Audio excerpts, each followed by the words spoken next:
Hey everybody, it's Galmadex, and welcome back to another Premier Draft of Bloomburrow. We're going to be starting off with a great rare of Valley Quest Caller. It fits into any of the main white decks in the format. Those are rabbits, bats, birds, and mice, and it's just incredible. It's a 2-mana 2/3, so it's already got good stats for the mana cost, and it buffs the rest of your board pretty much in any of those archetypes. So incredible pack one, pick one, slam dunk rare, but we also have premium uncommons here, the best being Hunter's Talent, kind of a mythic level uncommon, not quite as strong as Quest Caller, but honestly, not too far away. It's a removal spell that turns into a way to break through board stalls and a way to be a card draw engine in the late game. Card is absurd, and the Downwind Ambusher is also great. That flexibility is played super well in the format, but Quest Caller is definitely the best of the three. This card is just fantastic, curving out with this in any white deck.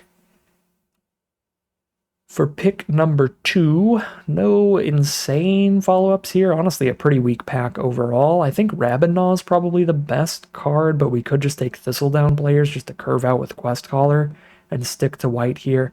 I think I'm just going to go for raw power level, take the strongest card, which is Rabidnaw. Instant speed removal, triggers all your Valiant cards that care about getting targeted. Maybe it even gets extra damage in with that +1/+0 if you use it during combat. If you're insanely lucky, you can use it as a double removal spell, like a combat trick and removal spell. If they block your 2/2 with a 3 toughness card, then you can be like, okay, my 2/2 is now big enough to trade into your 3 toughness card, and I'm going to shoot your other creature. Little stuff like that sometimes can stack up well. Pick 3 is awkward because there's no white cards. I mean, there's Moonrise Cleric, which is fine. But Valley Quest Caller is looking a little sad here because I don't think Cleric is the pick. We've got a Polywallop here, solid removal for a frog deck. Consumed by Greed is fine removal for any black deck. Marshstalker's good in rats, so that's blue-black. Pretty far from that. Blooming Blast is okay removal. I don't think I'd take it over like Consumed by Greed here when we're not tied to any color. Yeah, I'm not the most excited by this pack. Maybe it's not that unreasonable to just take a Cleric, but I think I'll go again for just raw power, which feels like Consumed by Greed or Polywallop. Just take one of the best removal spells in the pack. So we'll take the Consumed. Pick 4. Now we've got a very reasonable white spell to take. The Carrot Cake plays very well with the Quest Caller, because it's going to make all the rabbits 2/2s. But it's also solid in general. Gives you some scrying when you play it, and when you sack it and make another rabbit, you get to scry again. So that makes it so it's a good draw late in the game because you get your double scry and 2 chump blocks. But early in the game, it helps your curve out work well because you can scry into what you need. It just ends up being a lot more flexible and powerful than it looks. So Carrot Cake's actually pretty great. Other reasonable picks would mainly just be like Sugarcoat for fine removal if we wanted to just keep taking off color removal and delay the decision here, but taking the Carrot Cake with the Valley Quest Caller. And we still haven't chosen our secondary color, and that's fine. Okay, Seasoned Warren Guard is good in a Rabbits deck. Good in most white decks, because white has the most token production. You can use it with food tokens, and you can use it with Rabbits tokens, or just any creature tokens. So right now, we're in a great position to hopefully end up in a Rabbits deck, where we go green-white, take this Tree Guard duo and stuff later. But again, sticking very deeply to white, to keep our second color open. Pick 6. I like Flamecash Gecko in any aggressive red deck. You poke your opponent, then you get to cast this for free because you get your mana right back out of it to play something else. Gecko's the best card in the pack, and that gives us a second card towards Boros aggro. The one flaw is that this is a lizard, so it's not one of the Quest Caller creature types. Pick 7. Here's a Whisker Quill Scribe, which is one of the Quest Caller creature types, or we can take the Lupin Flower Village. I really don't like that these villages cannot use their mana on non-creature spells, and that can be a huge detriment to your curve out if Carrot Cake is one of the cards you're treating as a 2-mana creature. And with Valley Quest Caller here, I'm going to take pretty much any Carrot Cake I can get. So I think because of the Village Carrot Cake Nombo, I'm going to go for the Scribe here towards Boros Mice. And speaking of Carrot Cake combos, here's Builder's Talent, which works really well with the Carrot Cake. You play the carrot cake, you get a +1/+1 counter on one of your creatures, you can reanimate the carrot cake for 5 later. Some fun ways to build around that with food tokens and stuff like that. To the point where I'll take it over one of these pretty mediocre Valiant trigger cards. These are basically designed just to trigger anything that cares about Valiant. They don't really do anything else.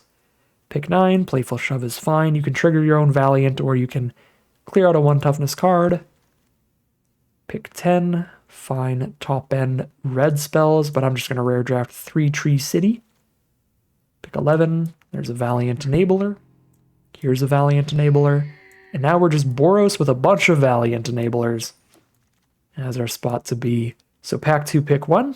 Here's a Repel Calamity to clear out a large blocker versus very little else. Pack 2, pick 2.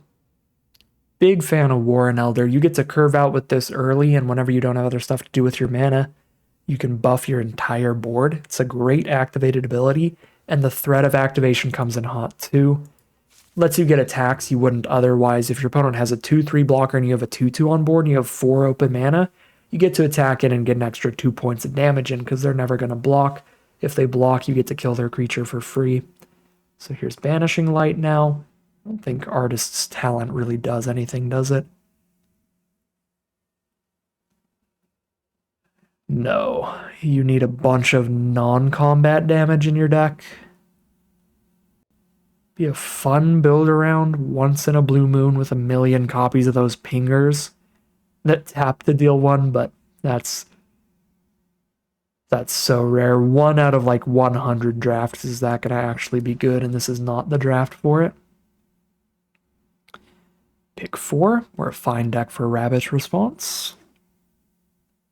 Just being aggressive here. Plenty of 2-drops right now, just looking to up the creature count in general. Anywhere on the curve, really. I mean, even the Builder's Talent is basically a 2-drop. We just play it on turn 2, get the Defender, and then dump some extra mana into it later. Currently looking like one of the cards we're going to want to cut, but oh, beautiful. We were looking for more creatures. Well, we found incredible creatures for this deck. The Hop to It plays super, super well with our rare. These are all going to be 2/2 rabbits. And it plays really well with the Rabbit Response once we've got a wide board state. Buff everybody up with the +2/+1. Hop to It is fantastic.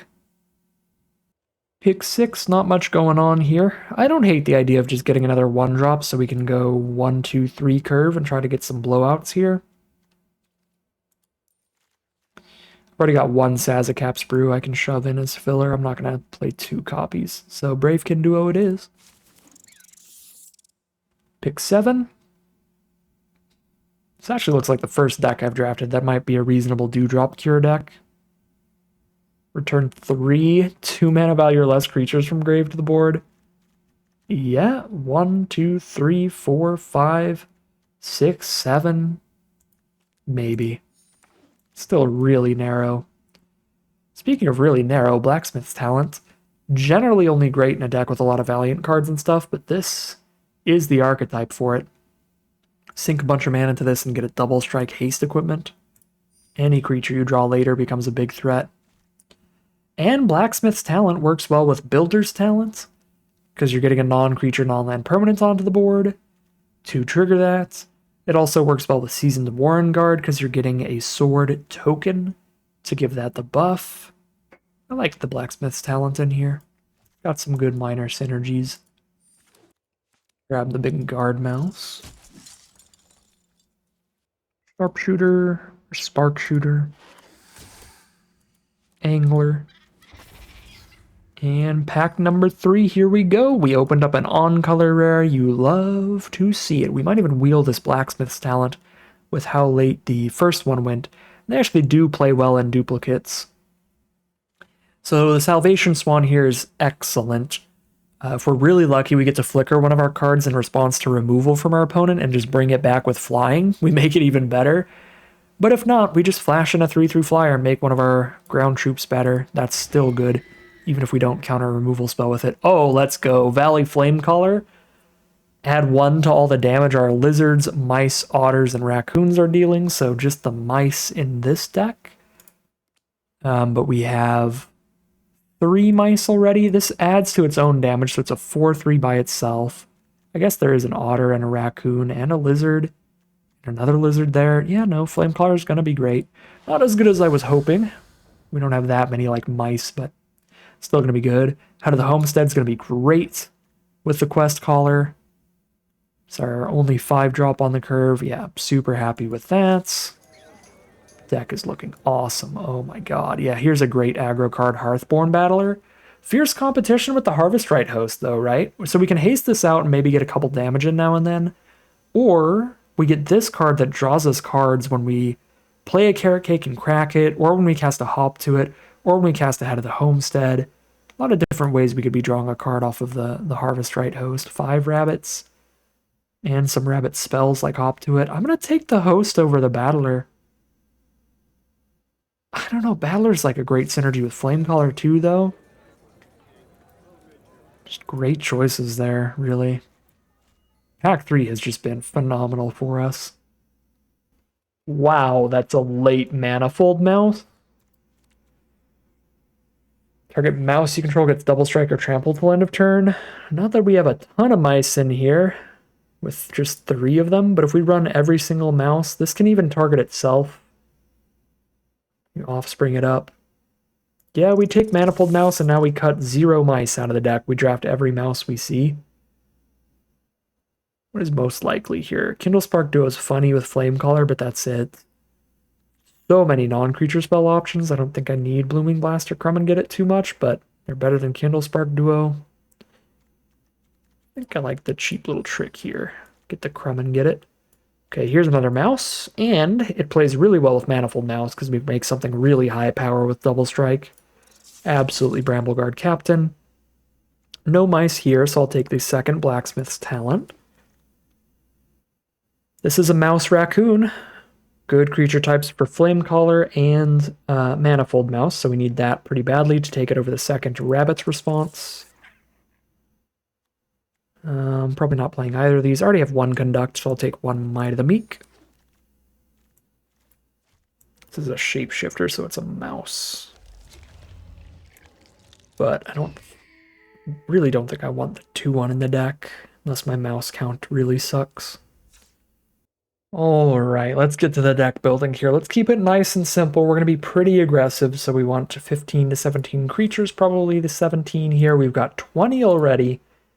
And we have a Builder's Talent and a Carrot Cake and a Hop to it. So it's kind of like we have 23 creatures. So that's 1, 2, 3, 4, 5, 6 to cut out immediately. So that'll be nice and quick. Get rid of this Tempest Angler. Random Otter in this deck. Definitely keeping every mouse that I can in here. Weakest 2-drop is probably Raccoon Rallier. Drop that out. Mascot is a close second. At 4 mana, Seed Pod Squire with no major Valiant triggers is not particularly good. Spark Shooter because I need the mice in this deck, so the 2 mice stay in here for sure, as well as the Great Rare. That's 1, 2, 3, 4, 5 cuts. Still want to cut 1 more creature. We could cut the Builder's Talent. Depends how goofy I want to get. I don't think it's that good in here. But it works with Carrot Cake. It works with Blacksmith Talents for just the +1/+1 counter triggers. But when it comes to actually reanimating something, it only reanimates our 1 copy of Carrot Cake. So level 3 is really inconsistent. Unless our opponent like blows up a Banishing Light, but again, that's inconsistent. That doesn't happen particularly often. I don't think we can afford playing Builder's Talent without like access to all 3 levels relatively consistently. And with this, we're just using level 1 and level 2 every now and then. We could get lucky. Level 2 is very good if we played Talent right afterward and get the 2 counters, or it's very good with the Carrot Cake, but it just seems too RNG dependent, too high variance, too draw dependent there. So that's our 17 creatures. Those 15 plus the Hop to it and Carrot Cake. So we have 7 non-creature cuts to do. The Conduct Electricity is our most expensive removal. That can be a cut. Dewdrop Cure did end up being just 7 cards that it can technically hit. The odds of having 3 creatures in the grave is so low. And reanimating just two of them. Reanimating two of them is pretty good, but even the odds of having two of them in grave is not that high. I've got some discard to draw between Whisker Quill Scribe and Gecko. I don't know. This is probably an okay Dewdrop Cure deck, but the card is still a little high variance for my tastes. Response 100% stays in. Banishing Light 100% stays in. Assault is some more somewhat mediocre removal, but I like it better than Electricity. But we do have the Banishing Light, Rabid Gnaw that are just 100% sticking. Repel Calamity as well, I think, is better. Brew, mediocre card draw. Shove, mediocre removal. Might of the Meek, mediocre trick. I like Talent a lot. And it's better in multiples. So then we put another trick to the side here. I have to cut 7 cards, so that would be these 7. This is only 3 removal spells now.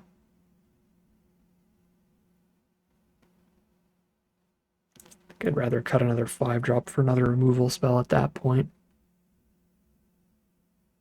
Put the Assault back in. I'd even like put the Shove back in, cut a land here.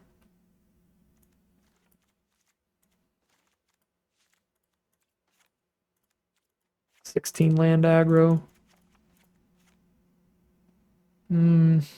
This aggressive, I'd actually rather just play just an upfront little crumb and get it targeted a combat trick than playful shove. Alright. Looks pretty good. Very streamlined, a very aggressive little Boros deck here. A lot of rabbits, lots of mice. Plenty of cards that buff both of them or either of them. 14 white cards, 11 red. Do I go 9-7 split here with important 1-drops out of red? I don't think so. I'm going to go 50-50 split here. We don't need white mana till turn 5, basically. Rabbit Response will be the... I don't need double white.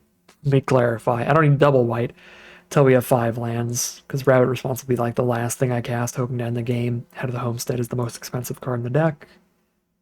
Yeah, we'll go 50-50 split here. And hop into the gameplay.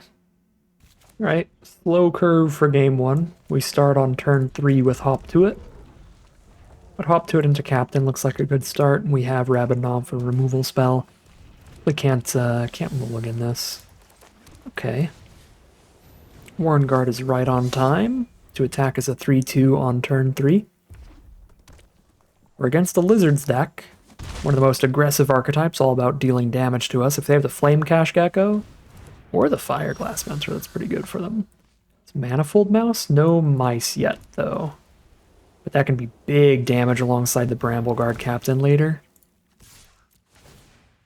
Here's the 3-2 Warren Guard. They could trade the Mentor into it, but then they don't get any card draw off the Mentor. The 3-1-1 Rabbits is also really annoying for their menace. They need that +2/+0 indestructible trick to be happy here.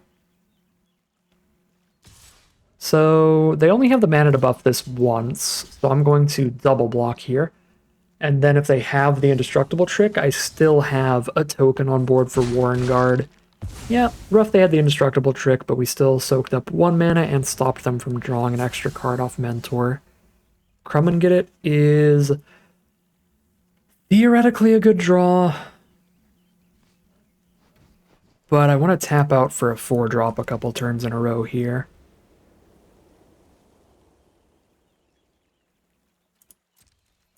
I don't love the Warren Guard for Charger trade, but I think I need to take it to play the Captain.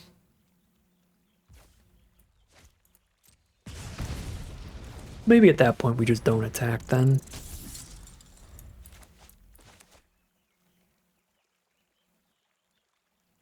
I mean, we traded our 1-drop into a 2, it's not the end of the world.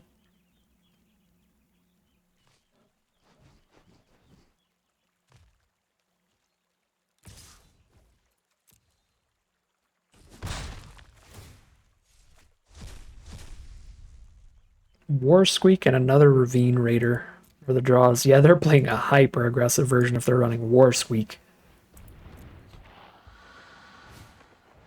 Another Steam Path Charger. Let's go big.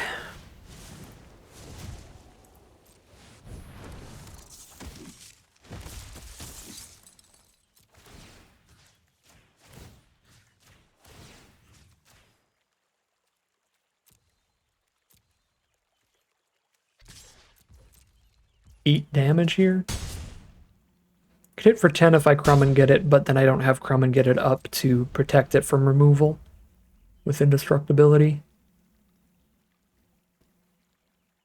Actually hit for 12. Not,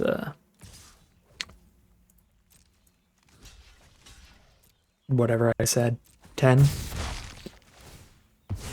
They'll find lethal here with crumb and get it, Rabbit Gnaw. No removal, no removal. 2 pretty good creatures. Flamecaller definitely the best. So they play Flamecaller. We attack in and try to find lethal here. They've got a single black mana up to prevent it. But we have Rabbit Gnaw and Crumb and Get It to go big here. Full control.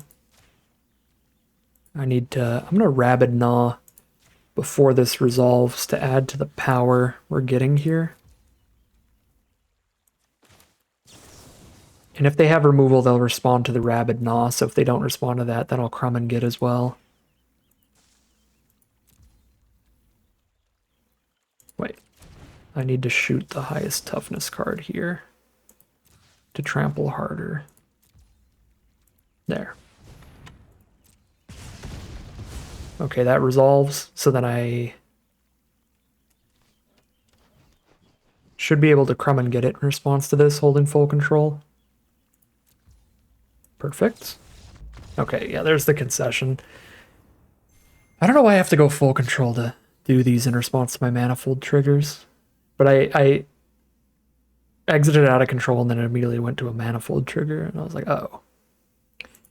Anyways, since we tested the water and they didn't have removal for Rabbit Gnaw, that means we know we get to resolve Crumb and Get It before the double power.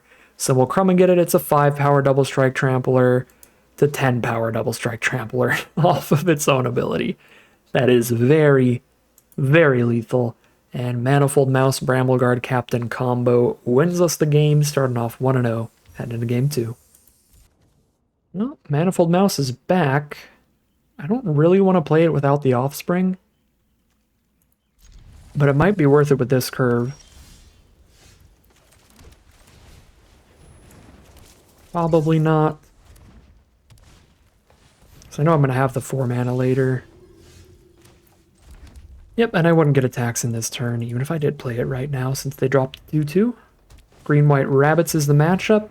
It's going to be a pretty rough matchup, because they're really good at making chump blockers. So many 1-1 tokens.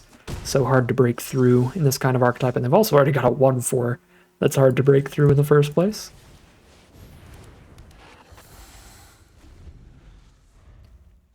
We double strike trample our guard mouse up with Manifold Mouse. We go guard mouse and then mouse for our next 2 turns.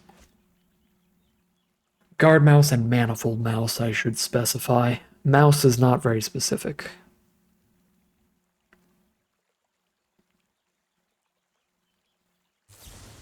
Paw Patch Formation. Draw a card, get a food.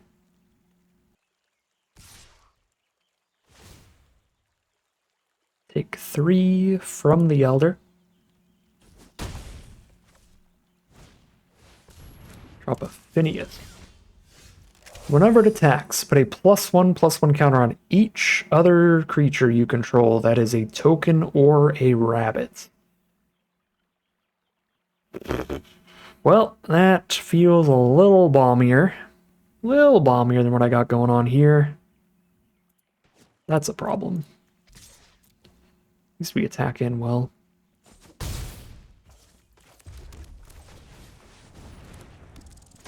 But an issue has arisen. Phineas buffs the entire board. They've got to clear a path for Phineas, though, where my guard mouse kills him. Yeah, so no attacks. Cool, cool, cool. Double Strike Trampling Flamecaller is pretty impossible for them to block. Actually, Double Strike Trampling Guard Mouse, I mean. Pretty impossible for them to block, even if I don't Brave Bravekin duo it. Just to get the 1 mana out of the way on this. Next turn I couldn't level this up to level 3 anyway. I couldn't level it up to level 3 anyway, so I'm just going to Bravekin duo it. Find a roughshod duo. 3 on this, 1 on talent. I'm gonna go 1 on talent, 3 to level up talent probably. So this doesn't actually fit in the curve super well, but it's actually another mouse. It's another mouse for Manifold Mouse, so I'm gonna keep it. Double strike, trample. Boom. Take a million, says opponent. They are down to 4.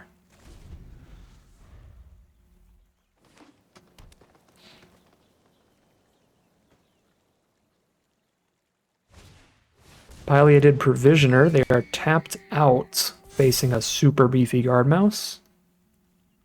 But they can buff their Herbalist and Elder on blocks with Phineas. They have a Valiant trigger? What's Squire coming in for? Just for bulged moves, I guess. I guess I could play Duo and the talent and just equip. Just hard cast the equip cost here instead of using Bravekin Duo.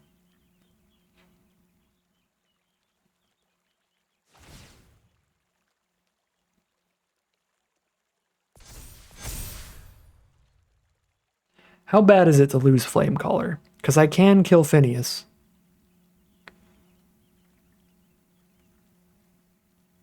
Toughness on blocks. 5/5 double strike trampler. Honestly, does not feel that bad to lose Flamecaller. It feels worse to let them keep doing Phineas things if they manage to survive. And Phineas just means more blockers up. If I don't kill him because of the vigilance.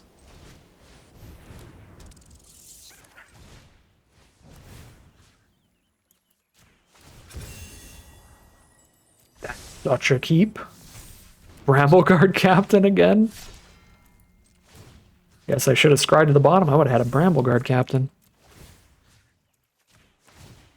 Double strike trample.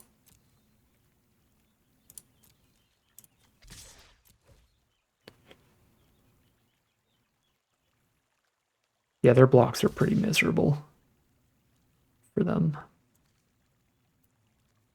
1, 2, 3, 4, 5, 6. 1, 2, 3, 4, 5, 6. I kill the whole board and I don't even lose the guard mouse. Yikes. Manifold Mouse is busted. And I have a feeling that's game.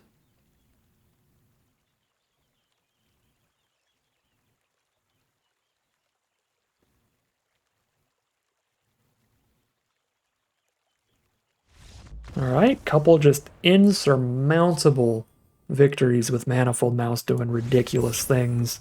We start things off 2-0 heading into game 3. Alright, here we are for game 3. Talent into Carrot Cake, into Roughshod Duo, and then Brambleguard Captain. This is just a full-on curve.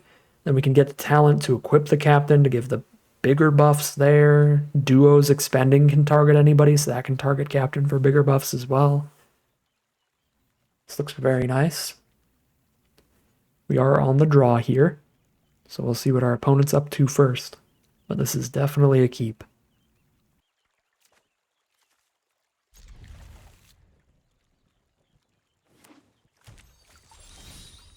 Find a Banishing Light if we need some interaction.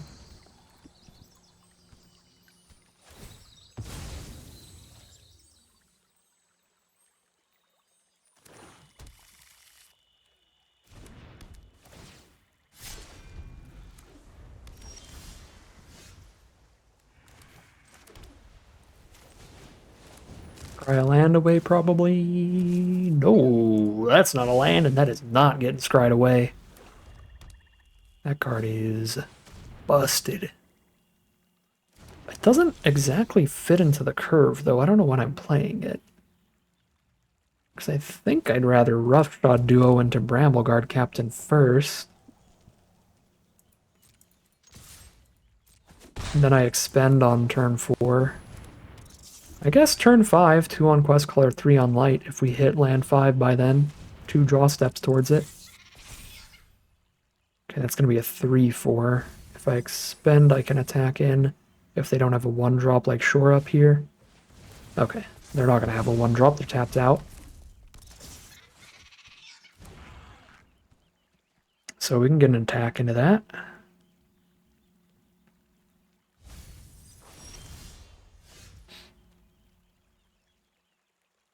Flamecaller.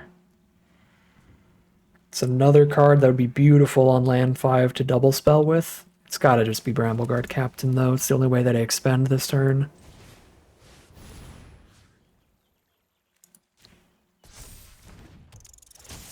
Get the swing here. Yep, clear that out of the way and trample a tiny bit. Looks good.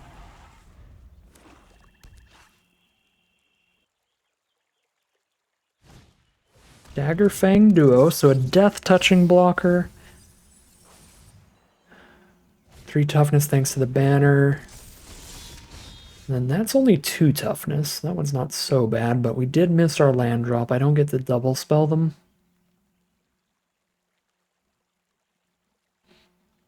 Play the Quest Caller and equip the sword or sack the cake.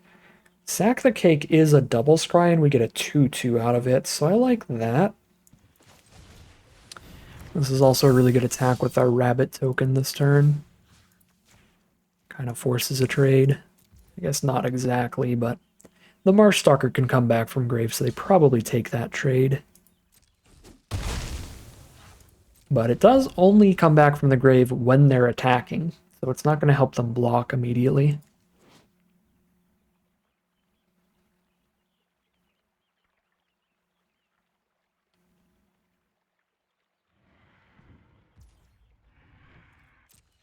They will go for the attack here, though, it looks like. Yep. Come on back, Marshstalker. I think I take that damage because we have a lot of ways to do some pretty nasty counterattacks. They only have 3 mana up here.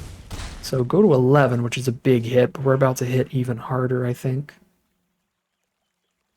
Plus, we've got a great defensive hand with Banishing Light primarily. Oof.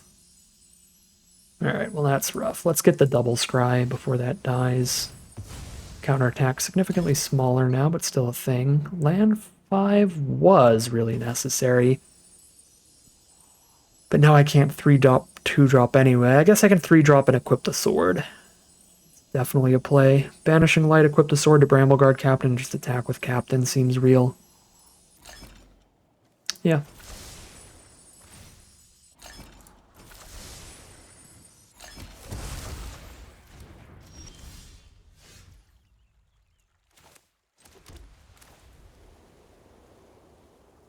I want to banish the Death Toucher so that I could attack into it with anything, but a 5/2 is basically Death Touch anyway, 5 power.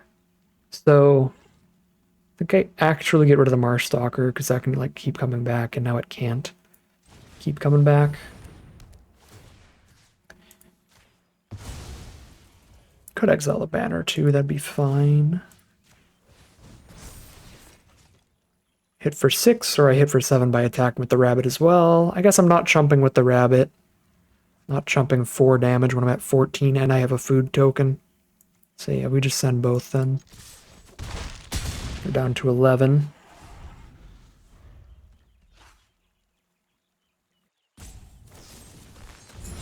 Ooh, Consumed by Greed is very good here. Kill the Brambleguard Captain.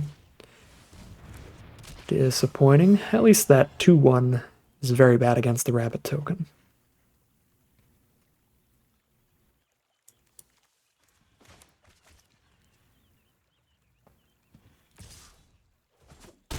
Down to 10. They're at 11, we're at 10. We gotta grind out a long game now.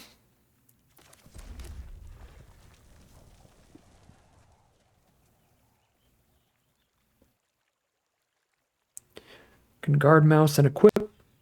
I can flame collar and level up talents. I can flame collar and warren guard and hold up the food. Leveling up the getting talent close to double strike haste feels pretty massive. I want to level up talent pretty bad here.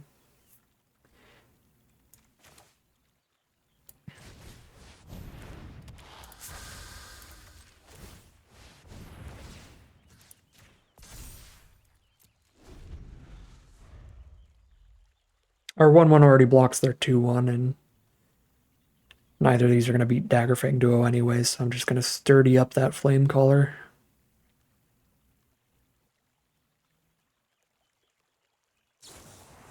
Well, there's the Exile. I think we actually have lethal top decks against that, because we can level up the talent. We're already hitting for 6 on the counterattack, playing the Warren Guard and equipping it here. And I have 6 life, which is enough breathing room. Is that a lethal top deck? No, but it's pretty good. I'm actually 1 mana off from that being really, really good.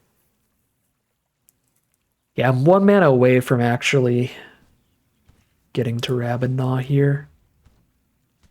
Which does mean I'm 1 mana away from eating the food, so if they have a +2/+2 or something, I'm going to die. But they're blue-black. They would need Glide Dive Duo to lethal me. I can play around Glide Dive Duo or try to, like, hit them for a ton on the spot. I guess we'll play it safe here, because talent is still really close to demolishing them.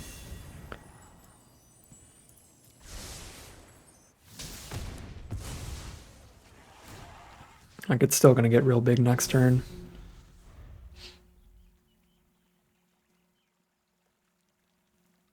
This way we don't die to getting drained for 2 by Glide Dive Duo. And if I top deck the land, then I can make talent level 3, play the Warren Guard, give it double strike haste, and still have the 2 mana up to eat the food. Tidecaller Mentor. That's kind of... Oh, no, that's actually really annoying because they can just bounce the equipment. That's brutal. That's actually insanely good for our opponent. Wow.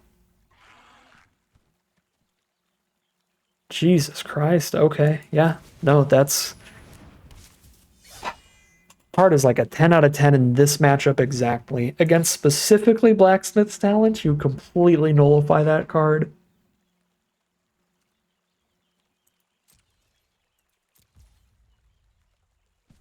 That straight up feels like the card of the game. That's the highest impact play we've seen all game. That's ridiculously good.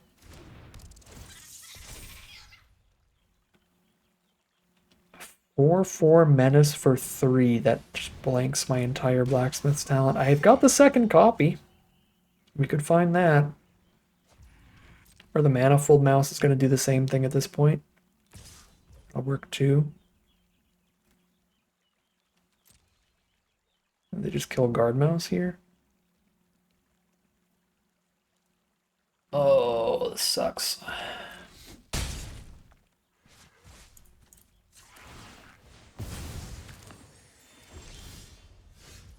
And Flood it is. I probably should have just... I think I had the mana to level this up last turn, so I just might as well, even though it doesn't do anything. It'll make it so I don't have to level up if I top deck the other Blacksmith's Talent that's just ready. Wow. Yeah, that was rough. It's actually, like, really close, because we had that 6 point... Oh, where's the GG? There's no... There's no Western GG. Yeah, Tidecaller Mentor is just disgusting in this matchup. Even if we hit the Manifold Mouse, it's really good against the Manifold Mouse, so... Yeah. I guess that's just actively the worst matchup for us specifically. There's probably worse matchups out there just because there's stronger decks out there with bigger bombs, but Tidecaller Mentor is just like perfectly designed to annihilate my soul when I'm playing a double Blacksmith's Talent deck. Pretty big bummer there. 2-1 heading into game 4. Alright, hopefully our opponent is not on another deck that can just bounce our token and ruin our day. They are on black.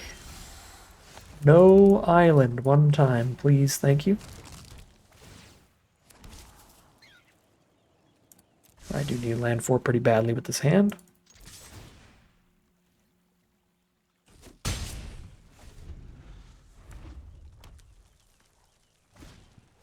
Steam Path Charger, sure. Ooh, and they attack, so we get to throw a 3 toughness. Warren Guard into the mix to keep sending. Because they do not have blocks for that.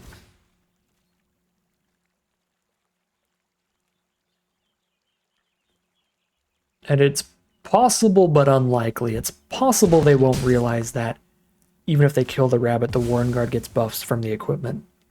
Because the equipment's also a token. So they did take the trade. They traded their 2-1 into our 1-1.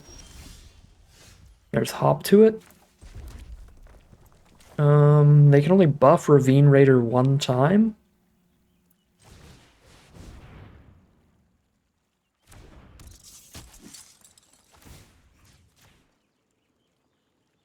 Massive Warren Guard attack this turn.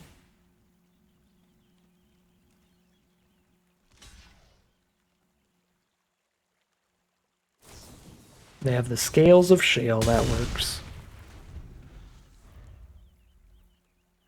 Any threat we play is pretty big with this equipment and the captain.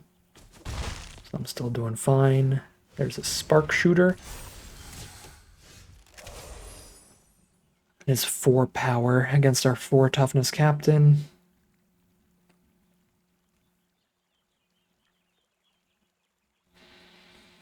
With Brambleguard Captain's ability on the board, I think I should work my way to level 4 here.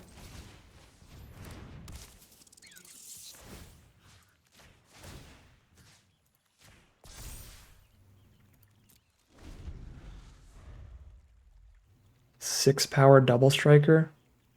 If I go to level 3 next turn.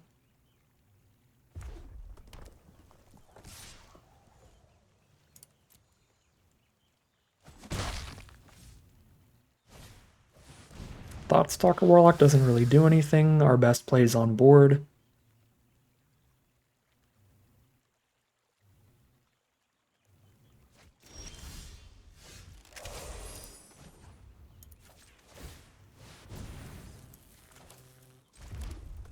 Absolutely force a chump here.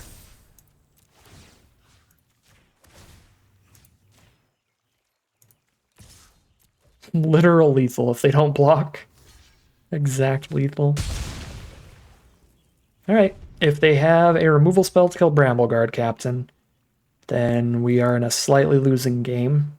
And if they don't, we're in a very winning game. Because even when Captain dies, we'll have a 3/3 double striker every turn off of just a 1/1 rabbit that's equipped and getting Bravekin duoed.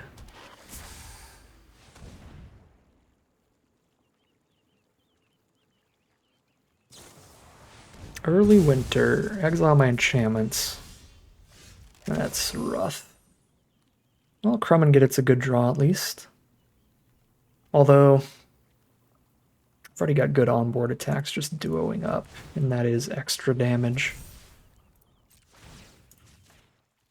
Forces a double block that I can then ruin, where we have their life total.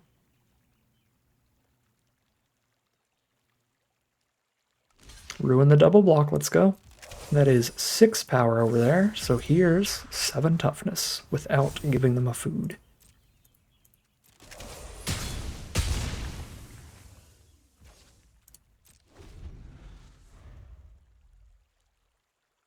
Brambleguard Captain has just been awesome in this deck.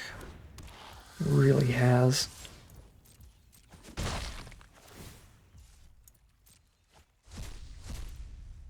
Consumed by greed? No! Oh, they don't have the double black up. It's fine. They don't even have 2 swamps in general. I thought Captain was a goner, but I forgot this does not let them cast it. Using any color, they still have to spend the double black on it. Rabid Gnaw. I don't think this is lethal, but it's huge.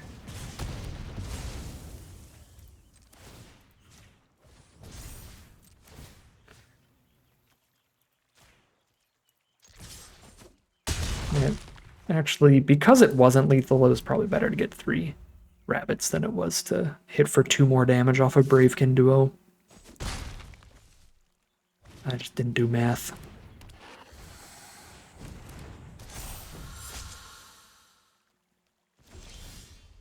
Okay.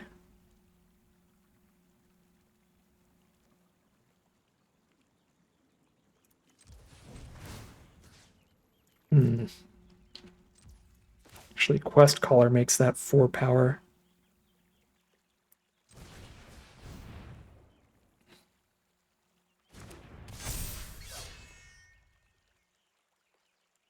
They have to block this already. Oh, I don't have double white. Yeah, okay. If I don't have double white, then we just make it really simple.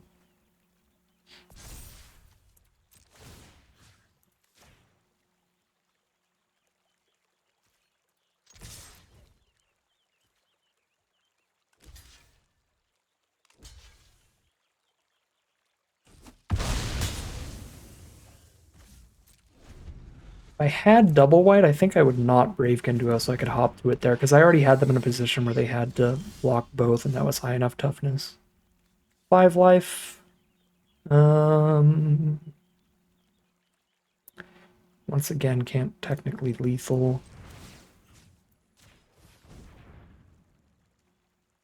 But now I have Salvation Swan to play instead of hop to it. It's looking really awkward that I didn't cast this hop to it earlier, because I absolutely should have. They have to chomp chomp. They would just be dead by now if I played hop to it instead of Bravekin doing that turn 2 or 3 turns ago.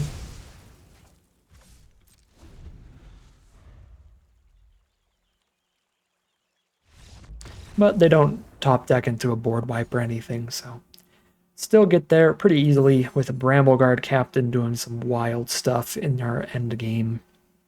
All right, here we are on the draw for game number 5. Saw a little opener here. We're going to Whisker Quill Scribe, try to attack and see if we can get the Flame Cash Gecko's mana rebate.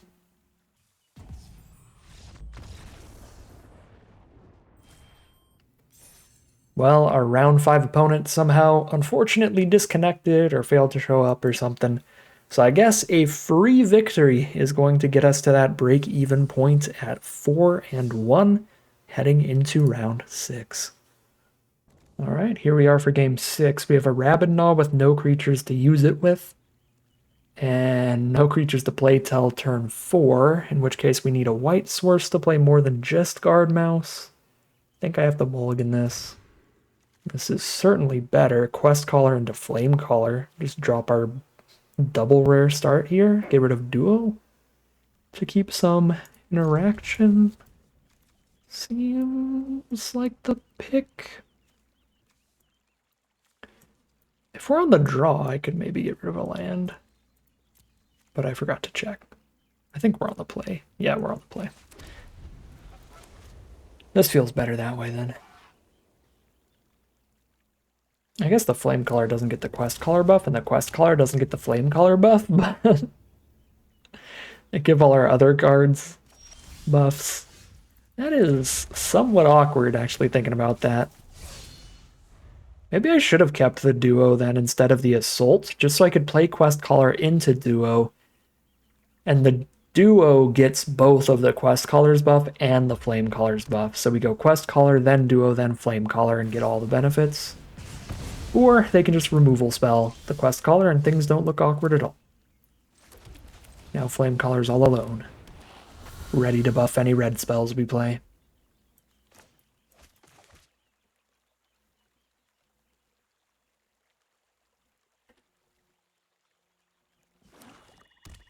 Rakdos from our opponent. Could be more lizards.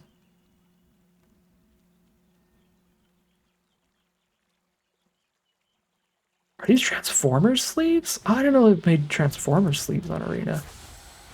That's cool. I'm into it. All the Universes Beyond stuff.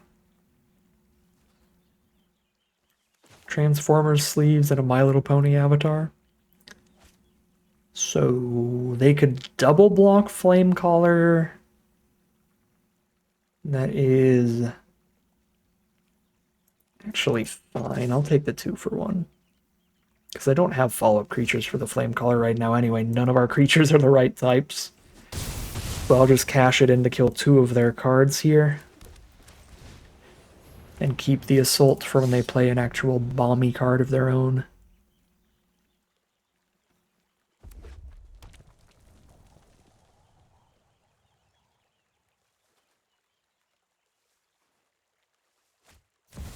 Such as the infamous Cruel Claw. Wish I had double red, but you gotta do what you gotta do. We cannot let the Cruel Claw hit us, so we have to blow it up and hit for 1. Actually, a huge bummer we didn't have the second red, because Talent would be buffing Warren Guard, making it 3 power on that attack.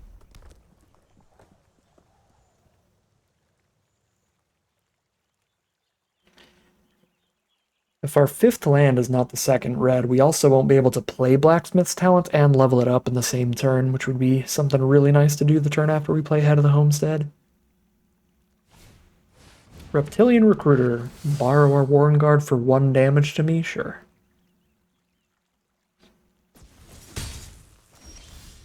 We did hit land 5, so it's just Head of the Homestead. Swing, pass.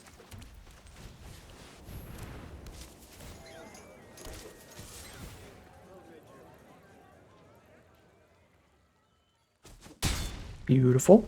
Land 5 was another Plains, though, so it is going to take the maximum amount of time to get our Blacksmith's Talent all the way to level 3.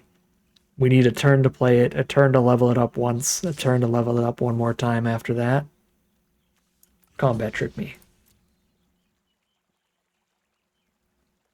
Do it.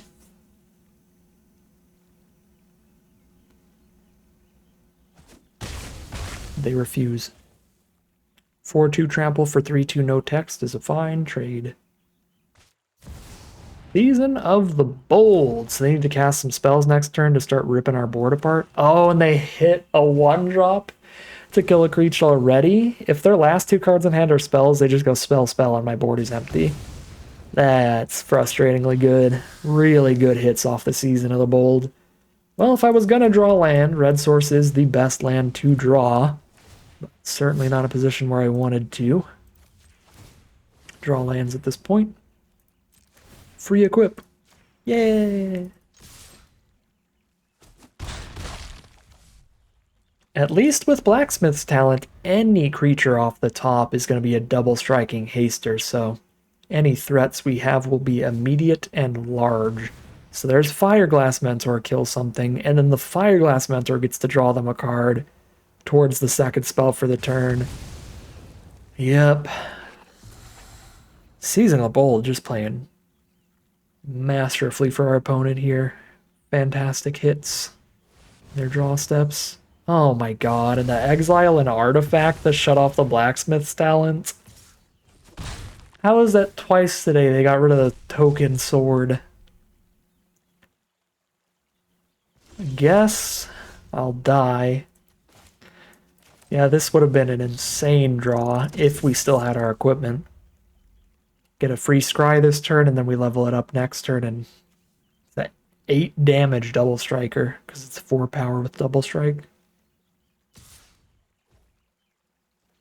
Now this Fireglass Mentor combo pops off. They draw 2 cards a turn, and it's whatever they need. It's their choice out of the top 2 every turn, along with their blind draw during their draw step. Ooh. This was probably the only draw that keeps us in. Because we're doing 8 double strike trample damage here. And scrying 1. That was definitely the best draw in our whole deck.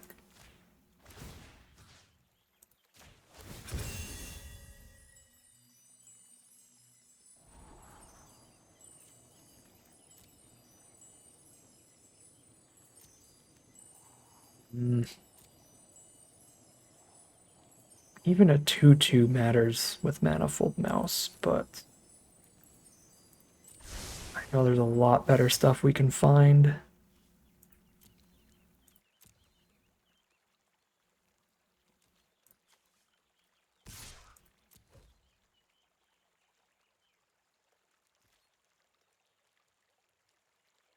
They can't even really chump here, they just take 8. They need the Mentor to find removal for the Guard Mouse. And we still have a Manifold Mouse. Downwind Ambusher. Okay, so we still have 1 Manifold Mouse, not 2 of them. But yeah, they 100% have to kill the Guard Mouse, or the Manifold Mouse, or they get lethaled.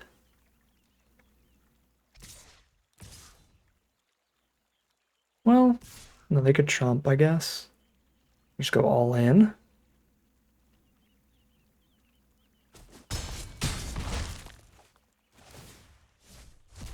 What was that? That looked rare. Oh, it's just a lizard. Okay. That looked a lot scarier at a glance. It's still a good card, but it's not removal or a bomb rare or anything. One card left in their hand. They play the Spark Shooter.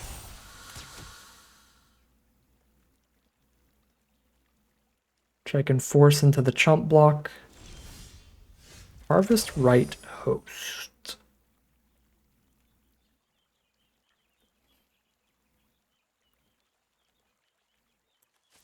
So I guess I host the Manifold Mouse. If they have one removal spell, I lose the game regardless. So I'm not going to play around removal on attacks here. I'm going to go for the best attack. Their last card in hand is irrelevant, which is Forced Block on Guard Mouse. Means we get 2 damage in with Manifold Mouse. I think that would have been our best draw. It's definitely our best draw next turn if we get a next turn.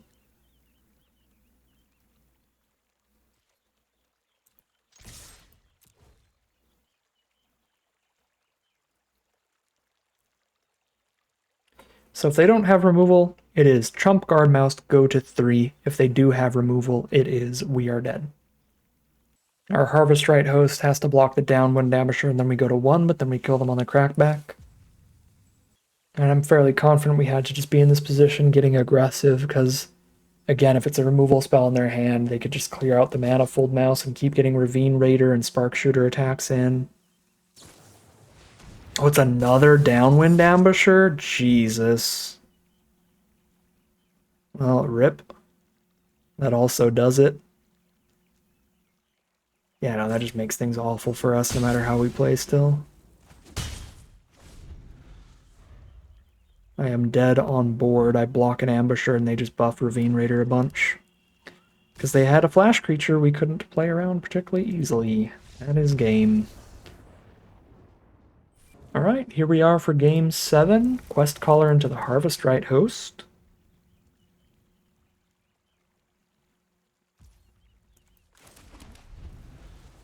A pretty aggressive start. If I draw another white source, yeah, I'm actually going to scribe into Quest Caller, hold up Crumb, and get it so we have the indestructible trick for the Quest Caller. Because both these creatures get buffed from the Quest Caller, so that actually does feel kind of spicy.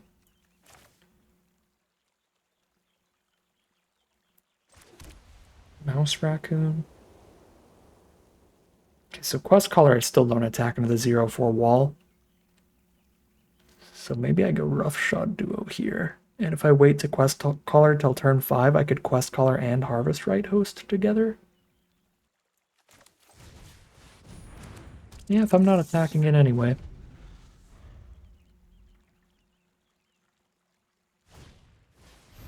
I don't want to spend Crumb and get it just to kill an 0/4.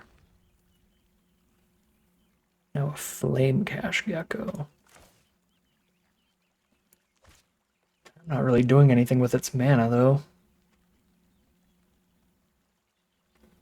Because I want a Quest Caller pre-combat, which would mean Gecko post-combat, but then I don't have anything to cast off of a red and a black.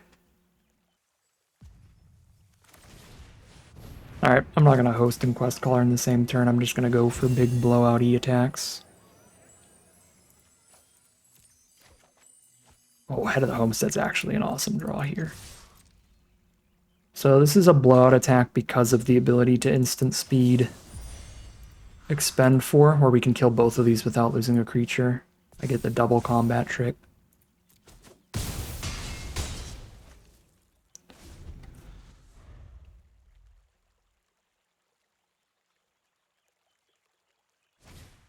There's their own Quest Caller, but stuck on 2 mana, nothing else to play, and a Manifold Mouse as the play. Expended means they're pretty dead.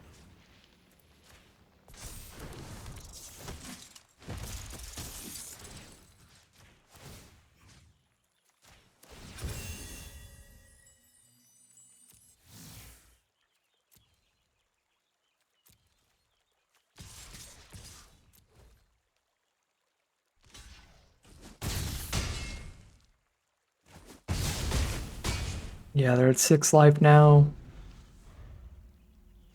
Alright. Pretty bad hand from our opponent, pretty great hand from us. Simple game of Magic leads us to 5-2 in the money yet again this draft. Well, I'm gonna sit here and level up Blacksmith's talents, and maybe that means I should just mulligan. But I'm just playing this card all day long. I feel like both of our losses as well have been because our opponent got to stop this card by getting rid of our equipment. So this might be really playing poorly because I'm opening myself up to get blown out again by them getting rid of my equipment and deleting all 8 mana worth of abilities that I spent time on.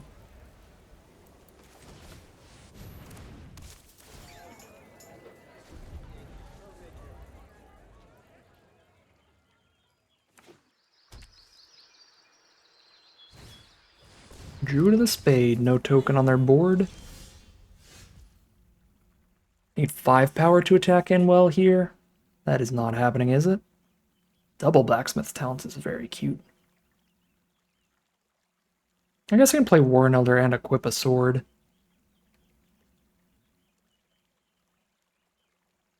If I just really want to get damage immediately. But I feel like Guard Mouse is a pretty good play, setting up for future swings. That's going to be a large first striker every turn.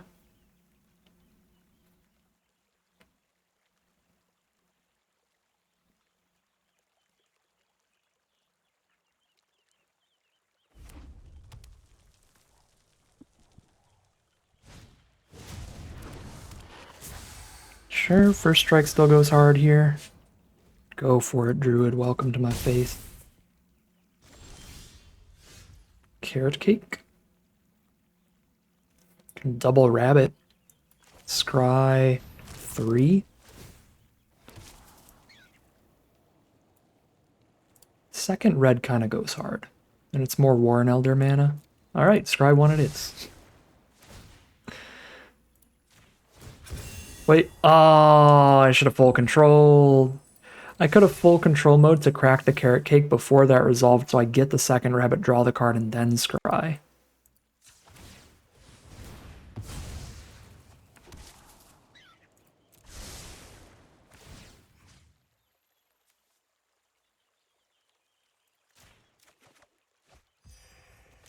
Oh, snap, actually. I haven't played a land this turn, so I get to play the talent too. Cool. Goodbye, 1/1. No, 6 to the face it is. It is a valuable 1/1.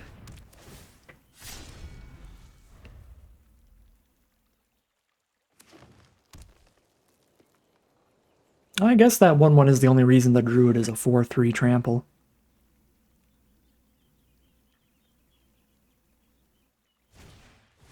Tree Guard Duo, that's big damage.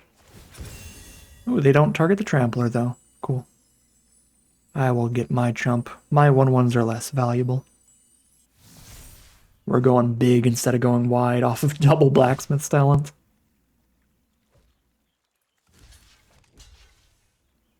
I only have one more rabbits to play with the host here. Maybe I should just soak up the Druid. I'm gonna soak up the Druid.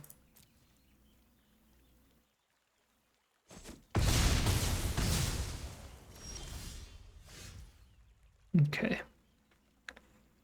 I cannot double level up the talents.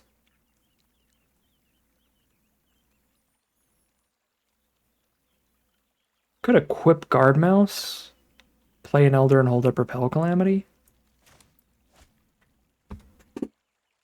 I would really like to get one of these Blacksmith talents towards Double Strike, though. So I think I'm just leveling one up and holding up Repel Calamity.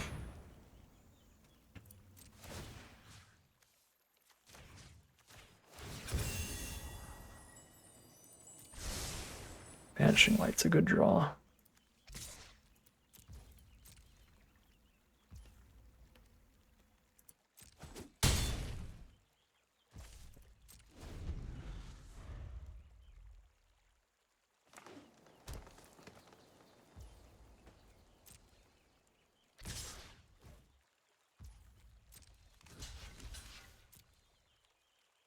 Take 7. They're a green deck, so I'm going to wait until their end step to repel the duo. They could absolutely play a bigger creature. Or they could use a green removal spell that I could counter with Repel Calamity by killing their creature that's trying to deal damage to mine.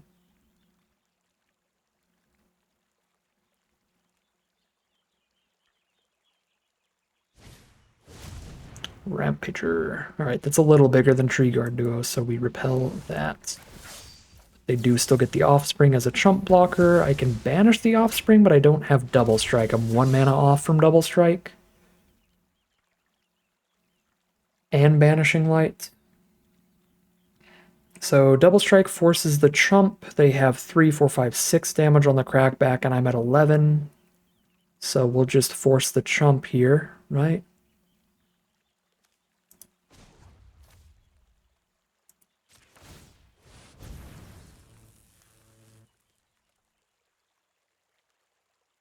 Hold up. 6/6 Double Strike and 4/4 Double Strike. That's wild. These double up really, really well. I don't get the scry this turn, but whatever. They have to chomp. And now they're still taking a bunch of damage going to 3. They need a way to give their board +5/+5 to kill me. And then the Banishing Light helps break through for lethal too. Next turn.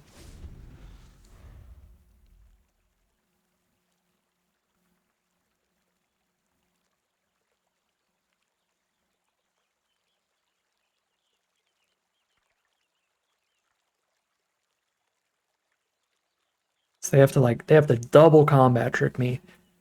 Or double creature, one of them being Tree Guard Duo.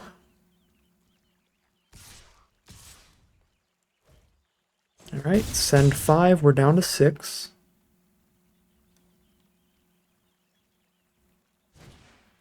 Drop a Cutthroat. Drop a Forager. They have 3 blockers.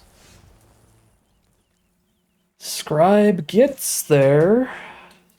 Because we haste that out. Guard Mouse is lethal.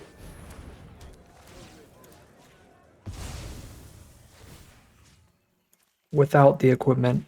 So we can move that one's equipment to that and send in. One of these gets in for 3.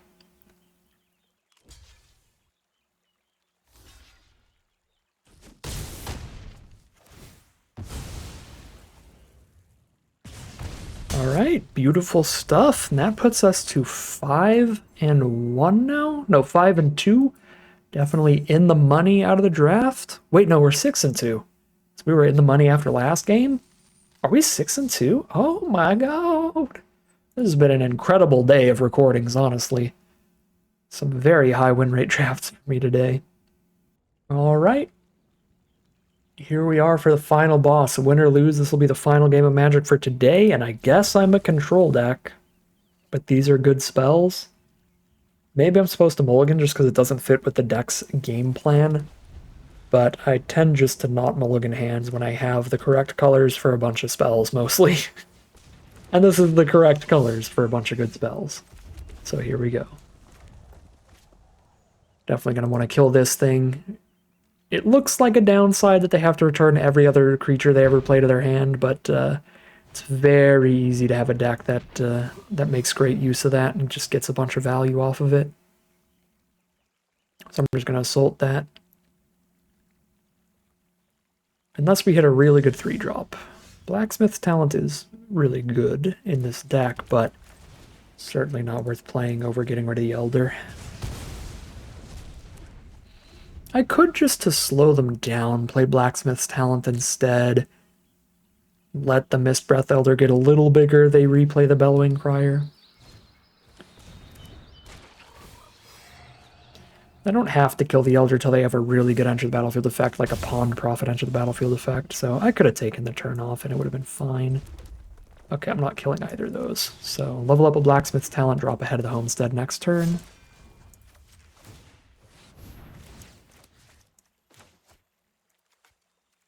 Smith 0.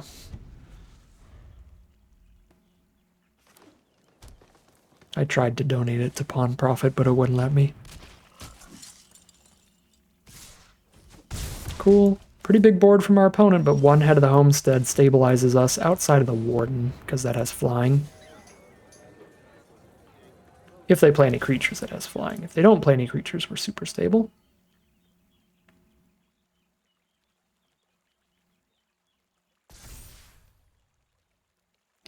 I could put the equipment on the head, so I could theoretically block Crier without losing a creature, but 1/1 for 2/1 is already a good trade, and this plays best against removal, so if they kill the head, I can still block Waterspout Warden without flying and kill it. And they did have removal, so pretty happy with how I equipped.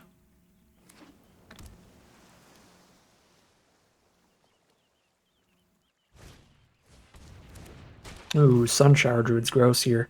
4 power flying Warden now. Yep. I'm going to have to repel that and save the Banishing Light for something else. Although, against a green deck? Oh, God. I was going to say against a green deck, it may be best to save the instant speed removal so we can counter a future Polywallop. But now they have 2 Waterspout Wardens, so... And I can't Banishing Light the 3/2. Or sorry, I can't Repel Calamity the 3/2.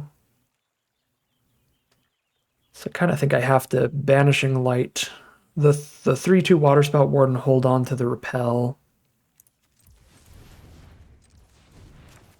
for the 4/3. And I could still, in theory, use this to counter another Polywallop if they hit one, like, immediately.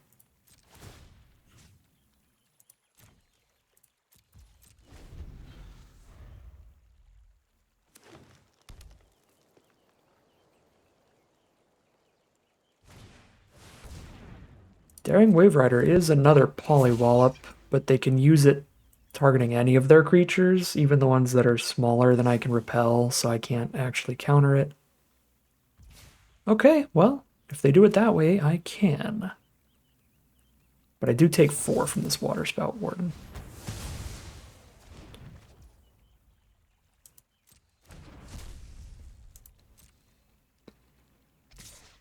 Yep. Painful. Yeah, now they get to keep a flyer. We don't have any mice on board, that's not great. But it can buff itself, I guess. We have 1, 2, 3 Double Strike Trampler. And our Blacksmith's Talent can give haste. Yeah, now we have some top decks that could kind of lethal out of absolute nowhere. Because haste, Double Strike, Trample. If we level up, right? So, like, if we hit the one that,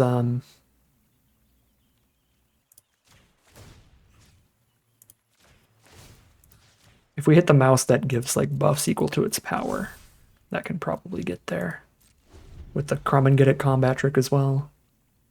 We need them to miss on a couple draws, though, to give us time to draw into all that and spend the mana on it. 4 for this and 4 for that. That mouse, well, here's the 4 for this. Got the time for that. So Double Strike Haste.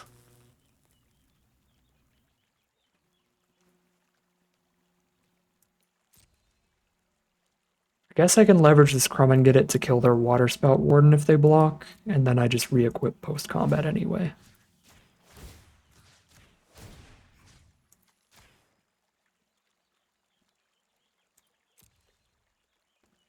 And I only have to Crumb and Get It if they block with Waterspout Warden.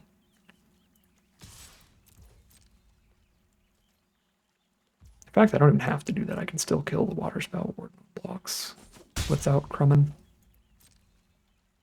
This closes that gap a little more. Still lets me hold up solid blocks.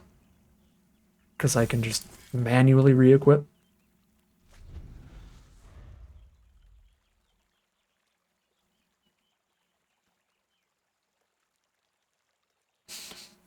If they draw 1 Sunshower Druid or a way to flicker it, we're dead. If they get the thing that gives +X, for X number of creatures they control, we're also really dead. Which is the downside to repelling the Wave Rider instead of the Warden.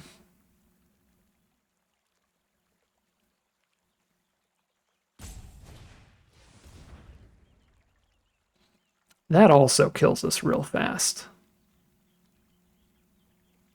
Oh yeah, that kills us immediately. They just copy Sunshower Druid. Yep, that works. Well, I guess...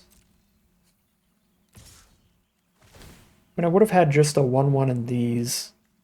This rabbit would be dead if I didn't kill Wave Rider.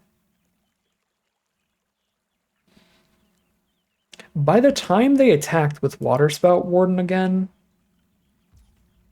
they drew another flyer. So I would have survived literally just one more turn if I repelled Warden instead. I would have survived till this Mockingbird comes out as a giant flyer that kills me instead of it. Because then this Mockingbird would be a copy of Wave Rider. Be a 4/4 flying Wave Rider. Yeah, we'll never know what the top deck was, but we would have had exactly one more turn if I didn't repel Wave Rider. Ooh.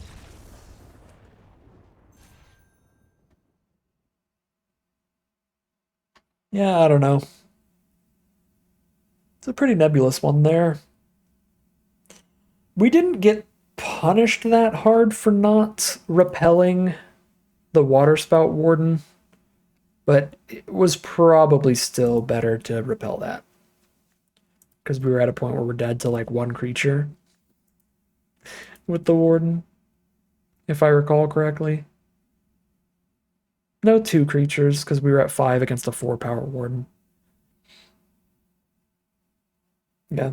Again, the way it played out, it would have ended up with just one last draw step praying. But how much damage could that draw step have gotten us? Could it have gotten there? Probably not. If we hit the Brambleguard Captain thing, it would be a 2/3, a 3/4, a 5-power, 10-power double strike trampler. Yeah, they have enough toughness. They would have been fine. Barely, but they would have made it. We could all attack with our 10-power double strike trampler and these things and just barely not get there. All right. 6-3 it is. We don't get a follow-up. We don't get another trophy run, but that's still a great run for this deck. That last game, maybe... No, I mean, we did the math. Even if I top deck perfectly, I don't think we get there. Yeah, I don't know. Pretty happy with the deck. Biggest underperformer. I mean, it's weird. We did get some wins off of Blacksmith's talent, but the 2 losses, our 2 early losses, were both against decks that managed to just get rid of the sword token, and if they get rid of the sword token, they do shut off this entire thing. The really brutal one was when our opponent had the 3/3 menace that bounces a card when it hits the board, so they get to commit a solid, sturdy, evasive threat to the board while completely shutting off our Blacksmith's talent. So that was brutal. This was a massive underperformer against the blue-black Rats deck, but also against the other deck that just exiled the sword. It played pretty poorly because they got rid of just the whole text on it. All 8 mana I dumped into it is now irrelevant. So those were some bad times there. I don't think anything else did particularly poorly here. Gecko was kind of bad. Because like the one time that we drew it, we couldn't even cast anything off its mana if I did hit our opponent. So that was a bit of an underperformer, because usually it's pretty exceptional. And for overperformers, bomb rares being bomb rares, I mean, we expected them to be good, but they were the best card in the deck by a lot. Manifold Mouse, probably the biggest of the overperformers. I thought our mouse count was relatively light, relatively small for that card, and it is at 6 mouse total, including the Manifold Mouse itself. But we had the right mice when drawn alongside it, that even just hitting a Roughshod Duo or a Veteran Guard mouse was great, and hitting Brambleguard Captain was absolutely devastating. So our rares were our best cards, but That's pretty much to be expected. That is a 6 and 3 with some valiant mice. But that's going to end today's video. As always, I'd like to thank my patrons and YouTube members for their support, as well as you for watching the video. If you enjoyed it and you're interested in seeing some more, you can always like, comment, and subscribe to tell the YouTube algorithm to send you some more in your recommended feed. If you'd like to catch me live, you can check out the Twitch channel and the link in the description below. And if you'd like to support the channel directly, you can check out the Patreon link in the description below. But other than that, as always, thank you very much for watching, and I'll see you again soon for some more Magic Arena.